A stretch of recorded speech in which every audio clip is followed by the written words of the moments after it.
Mesdames et messieurs, bonjour. Je suis heureuse de vous retrouver pour cette dernière avant mes 2 semaines de vacances dans votre agenda culturel.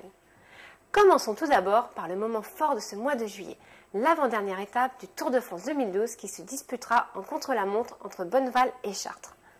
Vous pourrez suivre le passage des cyclistes qui traverseront les villes de Dangeux, Illiers-Combré, Bailleul-Pin, Fontenay-sur-Eure, Bargeville et Luisan. La fin du parcours est prévue à Chartres, rue Jean-Mermoz. Sans transition, je vais vous parler d'écriture. Savez-vous d'où vient exactement l'écriture? Savez-vous quand avons-nous commencé à écrire? Je vous propose d'aller à une exposition qui se situe à Épernon, au Conservatoire des Meules et Pavés. Vous pourrez y découvrir l'évolution de l'écriture depuis la glaise à la pierre, l'invention du papyrus ainsi que la machine, puis notre fameux ordinateur si précieux de nos jours. Cette exposition se tient jusqu'au 1er août. Retrouvez toutes les informations au www.ville-épernon.fr.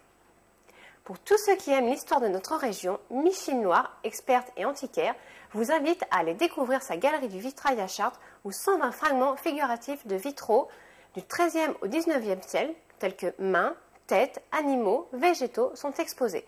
Une exposition à découvrir absolument. Ouverture jusqu'au 16 septembre, entrée libre.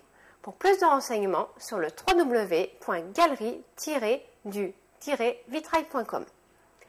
Avis aux sportifs, le Conseil général d'Eure-et-Loir, dans le cadre de sa politique des espaces naturels sensibles, nos idéaux vous invitent à participer à la 4e édition de la Fête des randonnées du Perche, le 8 juillet au domaine de la Ferté-Vidame.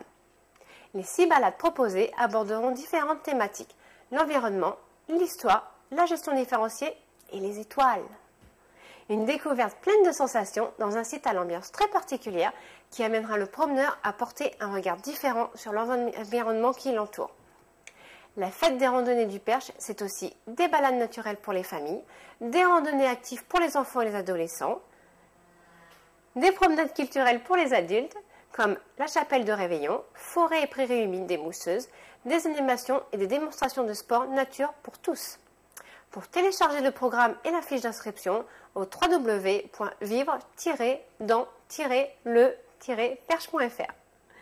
Votre agenda se termine pour aujourd'hui. Je vous souhaite une excellente semaine ainsi que de bonnes vacances. Et je vous dis à bientôt sur le 28 TV bien sûr.